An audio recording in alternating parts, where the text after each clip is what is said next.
नवरात्रि के 1 वीक पहले से ही मैंने अपना जो सारा काम है पूजा के लिए वो स्टार्ट कर लिया था। जैसे कि घर का डीप क्लीनिंग करना, तो घर को थोड़ा रीडेकोरेट करना, ये सब काम मैंने पहले से ही स्टार्ट कर लिया क्योंकि आगे दिवाली भी है। तो अगर अभी से काम स्टार्ट नहीं करती हूँ तो तभी बहुत ज़्यादा प्रेशर आ जाएगा। तो इस वजह से मैंने घर का सारा काम क्लीनिंग वगैरह अभी से स्टार्ट कर लिया था और थोड़े से ऐसे छोटे-छोटे नए सामान से घर को फिर से रीडेकोरेट किया।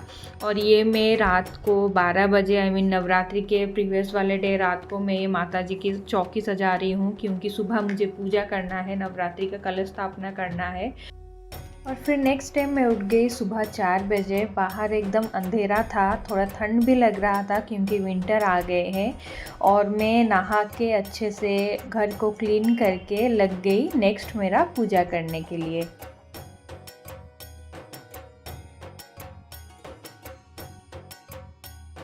हमारे हिंदू धर्म में जो वंदनवार होता है उसका महत्व बहुत ज़्यादा होता है, ख़ास करके त्योहारों में जैसे कि नवरात्रि हो या दिवाली।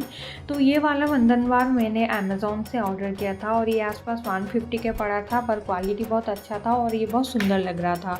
तो इसको मैंने सुबह सुबह अपने मेन डोर जो है उसको क्लीन करके उसमें लगा लिया और उसके साथ मैंने ये आम के पत्तों का तोरण भी लगा लिया।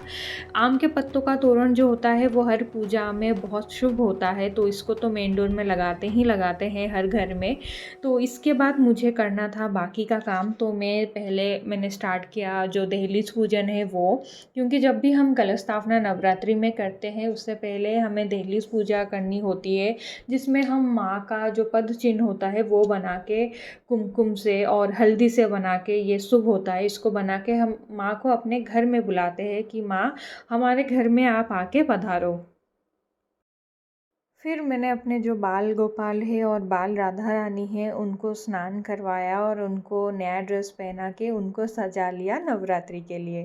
तो मेरी सुबह की पूजा अभी खत्म हो गई है, दहलीज पूजन हो चुका है और घर के जो सारे भगवान हैं उनका भी पूजा हो चुका है। तो अभी ये मैंने चावल के रंगोली बनाए थे, तो अभी इसको मैं जो अष्टदल कमल है वो बनाने के लिए यूज करूंगी चावल के रंगोली।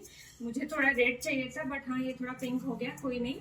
पर हाँ ये रंगोली भी बन गई है। तो अभी मैं खाना स्टार्ट करूंगी क्योंकि जो घट स्थापना की मुहूर्त है वो 11:30 के बाद शुरू हो रहा है, तो मैं तभी घट स्थापना करूंगी। और अभी तो सुबह के 9:30 बज रहे हैं, तो मैं अभी खाना जो भोग प्रसाद है वो प्रिपेयर करूंगी क्योंकि आज माँ शैलपुत्री का दिन है, पहला दिन नवरात्रि का।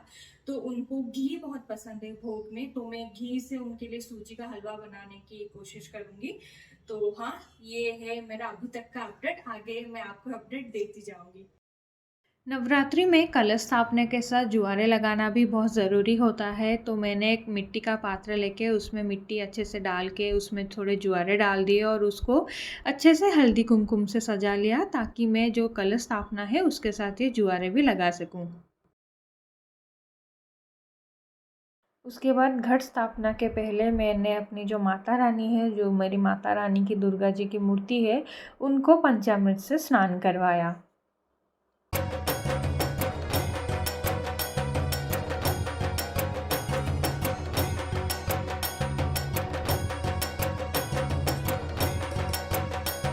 ये है कुछ श्रृंगार का सामान जो कि बहुत सुंदर है और ये मैं माता रानी के लिए मार्केट से लाई थी उनको सजाने के लिए। स्नान के बाद उनको अच्छे से मैंने साड़ी पहना के और ऐसा श्रृंगार का सामान लगा के उनको अच्छे से सजा लिया। उनको जैसा पसंद था, वो जैसा सजवाना खुद को चाहती थी, मैंने उनको वैसे ही सजा लिया। और ये मेरे जो माता रानी है, इनको मैंने उनके जो चौकी है उनके ऊपर स्थापना कर दिया।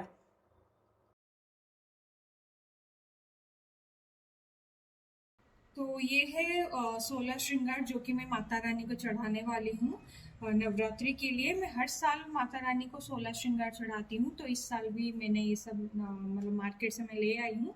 तो इसको अभी माता रानी को पूजा के वक्त चढ़ाऊंगी।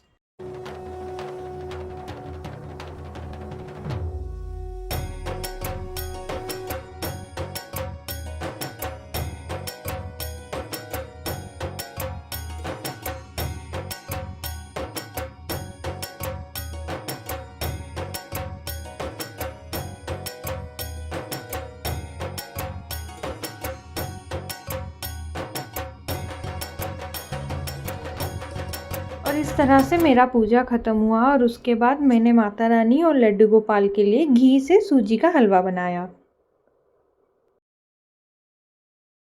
फिर मैंने किया थोड़ा सा ब्रेकफ़ास्ट क्योंकि मुझे भूख बहुत ज़ोर से लगी थी और मुझे हवन भी करना था, तो मैंने थोड़ा सा खा लिया ताकि जो पूजा है, हवन है, वो अच्छे से शांति से कर पाऊँ।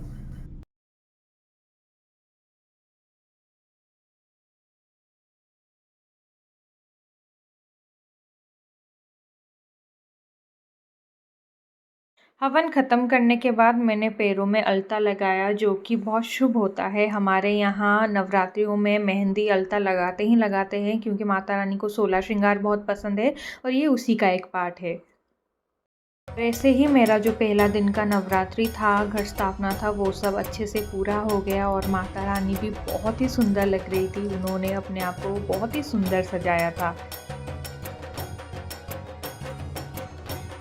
तो नवरात्रि के ऐसे जो 9 दिन होते हैं, माँ की कृपा से मेरा जो नवरात्रि है वो बहुत ही अच्छे से हो गया।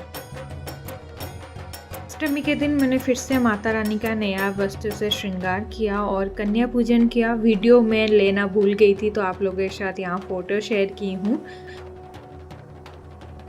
फिर अष्टमी और नवमी के शाम दोनों दिन ही हम लोग निकल पड़े घूमने के लिए। आसपास हम लोगों ने बहुत सारा माता जी का पंडाल और टेंपल विज़िट किया।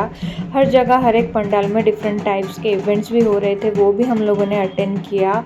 और भीड़ भी बहुत था क्योंकि मेला लगा हुआ था, पर फिर भी माता जी के कृपा से उनका जो दर्शन है वो बहुत अच्छे से हो गया।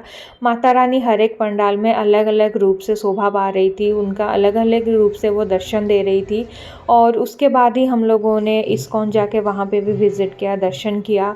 और ऐसे ही दशहरा हमारा बहुत अच्छे से गया, जैसे मानो हर जगह एक अलग सा ही धूम था, एक अलग सा ही पॉजिटिविटी, एनर्जेटिक वाइब हर जगह था।